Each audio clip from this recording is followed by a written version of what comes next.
ABP नेटवर्कच्या ideas of India या कार्यक्रमात आज भाजप खासदार पूनम महाजन आणि शिवसेना ठाकरे गटाच्या खासदार प्रियंका चतुर्वेदींनी हजेरी लावली। या दोन्ही महिला नेत्यांमध्ये एबीपी नेटवर्कच्या व्यासपीठावर जोरदार शाब्दिक चकमक झाली आहे। पाहूया। आप शिवसेना से हैं और एक टाइम पे साथ में इलेक्शन लड़े थे और जीते भी थे। शायद आपने एक दूसरे को मतलब कॉन्ग्रेचुलेट भी किया होगा और फिर शाम तक खबर आई कि नहीं यहाँ तो कुछ और ही मामला हो गया है। तो और अब शिवसेना इंडिया अलायंस में भी आ गया। तो अभी की बात करते हैं। और ये जो अलायंस है, एक तो ये कि हम इकट्ठे हो गए हैं, इसके अलावा ये अलायंस भारत की जनता को क्या दे रहा है जो बीजेपी नहीं दे पा रही है? आपको लगता है? I am giving you a chance to tell कि ये अलायंस क्यों है। एक तो है कि जोड़ हो गया, चुनावी जोड़ हो गया, अरिथमेटिक हो गया, वोट शेयर, शायद सीट एलोकेशन अच्छा हो जाएगा। पर ये इंडिया अलायंस एक आम भारतीय है, वो सच्ची में अभी उसने डिसाइड नहीं किया कहाँ वोट देना है। वो क्या देगा जो बीजेपी नहीं दे पा रही है और या एनडीए नहीं दे पा रहा है? आई थिंक मैंने जो अपना स्टेटमेंट शुरू में दिया था वो काफ़ी ऑब्वियस था। देश की महिलाएं, देखिए मोदी जी 4 स्तंभ की बात करें, अन्नदाता, महिला, युवा, भ्रष्टाचार और साथ में महंगाई। ये इनका 2014 का भी मुद्दा था, 2024 में फिर से उन्होंने कहा ये हमारे 4 स्तंभ होंगे और चारों स्तंभ की हकीकत मैंने आपको भी सामने रखी है। तो इशू देश के सामने क्या है? आप बोलिए 130 करोड़ की जनता है, उसमें 80 करोड़ लोगों को आप कहते हैं और आप उसको अपना वो कह रहे हैं कि हमारी उपलब्धि है। 80 करोड़ लोगों को रोज़गार ना देकर आप उनको कह रहे हैं हम आपको मुफ्त का राशन दे रहे हैं। एक तो मैं मुफ्त के शब्द से मुझे प्रॉब्लम है। आप उनको राशन दे रहे हैं, 80 करोड़ लोगों को आपने निर्भर कर दिया है उस पर। मैं इसको आपकी उपलब्धि नहीं मानती हूँ। मैं मानती हूँ कि कहीं ना कहीं विफलता हुई है। अगर 45 साल में सबसे हाईएस्ट ग्रोथ ऑफ अनएम्प्लॉयमेंट है तो वो भी आपकी हकीकत है। और आपने कहा कि उन्होंने मुझसे कहा कि महाराष्ट्र में आपको कैसे धूल चटाई। मैं आपको बताती हूँ, अब ये डिबेट तो लेफ्ट और राइट की होनी थी, पर मैं बताती हूँ ये कहाँ का आइडिया है। आइडिया ऑफ इंडिया में ये कहाँ लागू होता है कि अगर नए अलायंस बनते हैं तो आप ईडी, आईटी, सीबीआई का इस्तेमाल कर सरकारों को गिराएं। अब तो फॉरगेट, मैं तो उनको एक्सटेंडेड डिपार्टमेंट ऑफ बीजेपी मानने लग गई हूँ कि अगर आप इन्वेस्टिगेशन देखें, 97% लोगों के ऊपर इन्वेस्टिगेशन जो हो रहे हैं जो पॉलिटिकली एफिलिएटेड लोग हैं, 97% विपक्ष के हैं। अशोक चव्हाण को क्लीन चिट मिल जाता है, 40 साल से कांग्रेस पार्टी में रहे, उनके पिताजी भी चीफ मिनिस्टर रहे। और ये मैं नहीं कह रही हूँ, इनके खुद के पार्टी के कार्यकर्ता कह रहे हैं 26, 27 साल हमने पार्टी में रहकर काम किया और जिनके ऊपर आपने पूरा आदर्श स्कैम का घोटाला लगाया वो आपके राज्यसभा उम्मीदवार होकर 24 घंटे के अंदर अंदर। तो 97% जो हैं आप ईडीआईटी केसेस पॉलिटिकल ओपोनेंट्स पे लगा रहे हैं और वो जैसे ही बीजेपी में शामिल हो जाते हैं तो वो वॉशिंग मशीन धुल जाती है। अब तो वॉशिंग मशीन नहीं रह गया, वो तो डस्टबिन बन गया है और आप उनका इस्तेमाल कर आप सरकारें गिरा रहे हैं। तो ये लेफ्ट आइडिया हुआ या राइट आइडिया ऑफ इंडिया हुआ? आप extended department of BJP politically देखिए। अब है एक्सटॉर्शन डिपार्टमेंट ऑफ बीजेपी।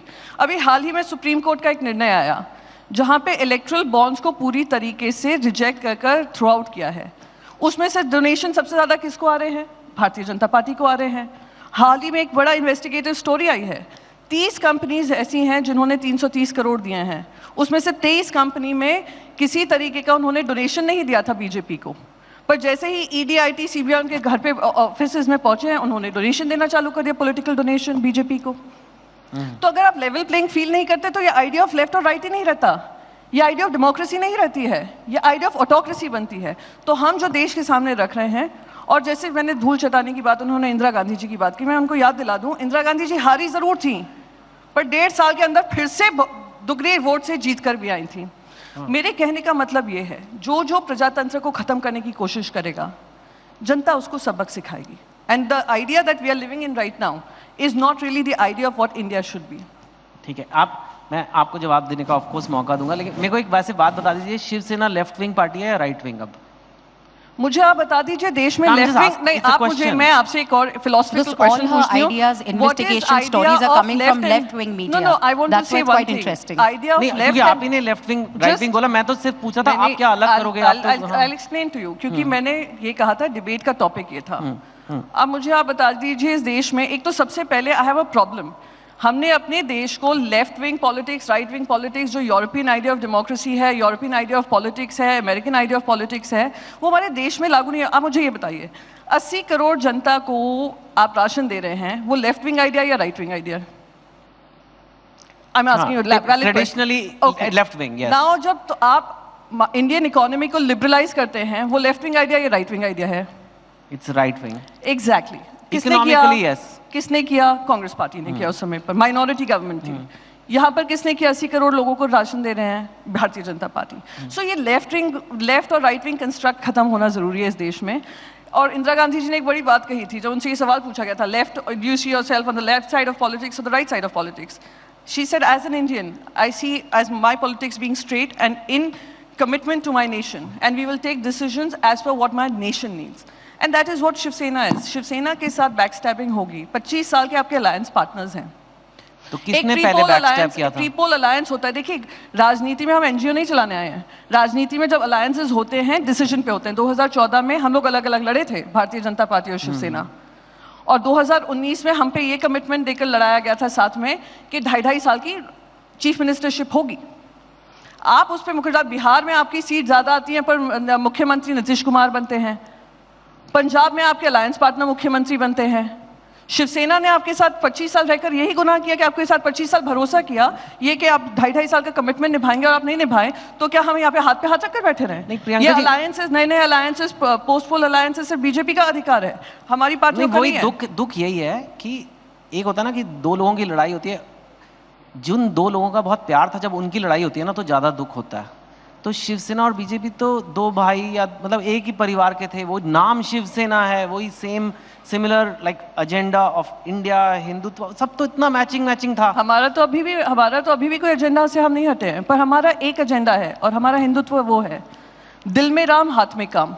हाथ में आप काम दो, दिल में राम रखो, भगवान श्री राम रखो। और सबसे पहले पॉलिटिकल पार्टी बनी थी जब सुप्रीम कोर्ट का निर्णय आया था, जो राम मंदिर पहुंची थी और राम मंदिर के भव्य टेंपल के लिए डोनेशन दिया था। मैं उसके बारे में बात नहीं करना चाहूंगी क्योंकि हमारी आस्था का विषय है, हमारी राजनीति का विषय नहीं है।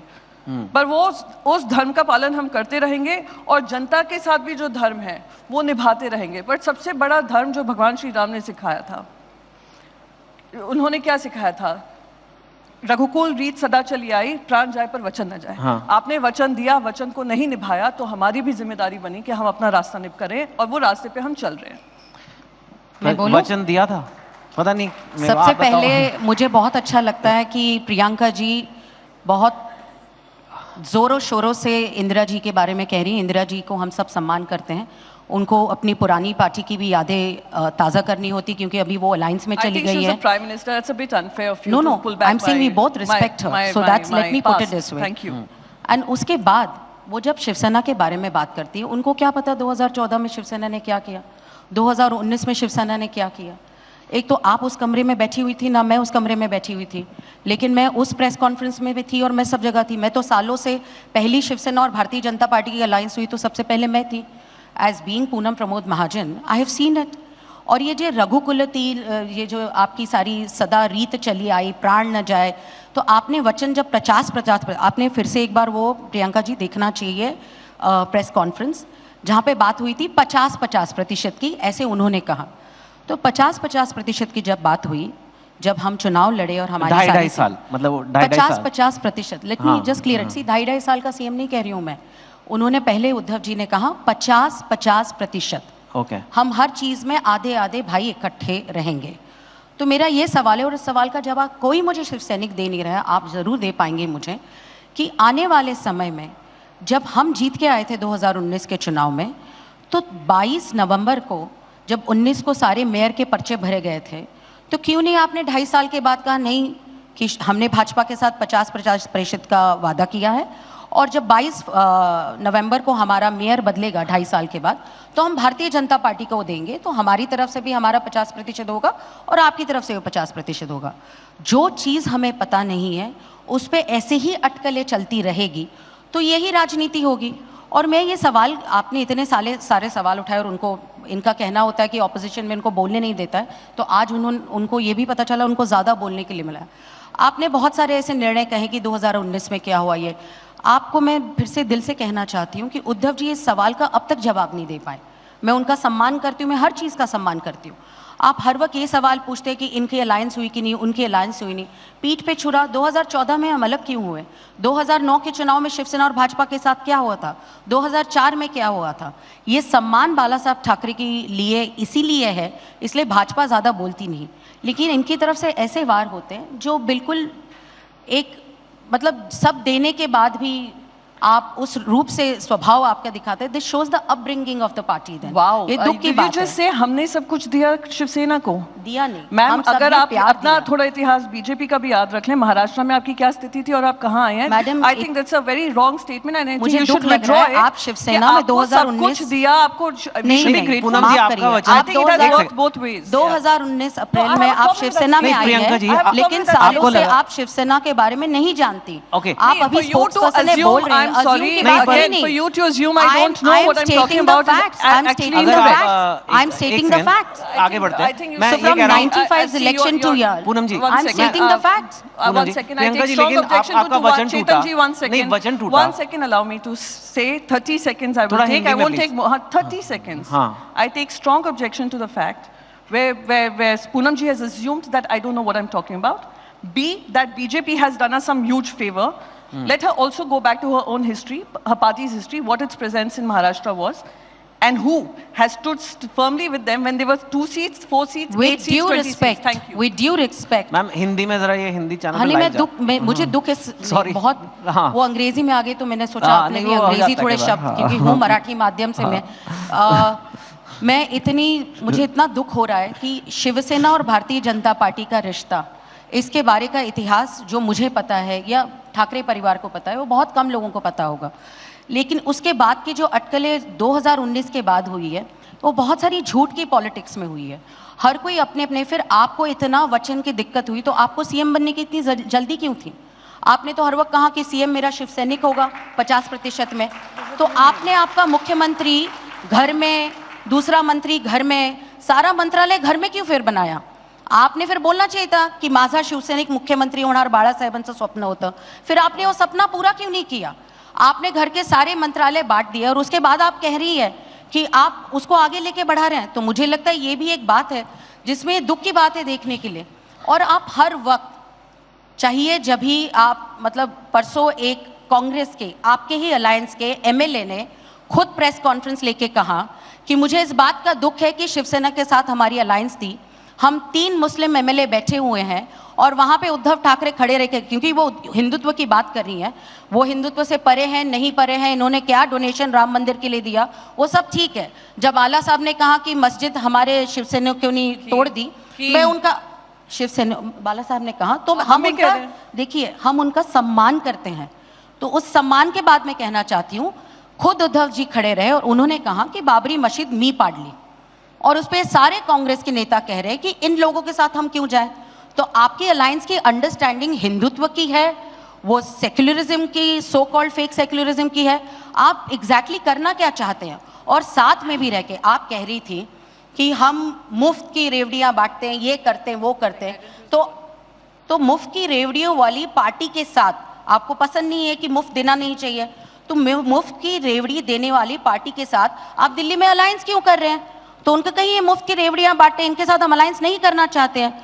जनता को कुछ देना in part of socialism, you called it as left politics और right politics, does not matter. It is not about giving anaj to people. उनको एम्पावर करने के लिए आयुष्मान कार्ड देते हैं कि उनकी स्वस्थता रहे, उनको एजुकेशन देते हैं, स्किलिंग कर रहे हैं, हर बात पे हम काम कर रहे हैं, और उसके बाद भी आप उल्टा चोर कोतवाल को डांटे। उद्धव जी के साथ बात 50 बार हुई, हर कोई सम्मान से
एबीपी माझा, उघडा डोळे बघा नीट.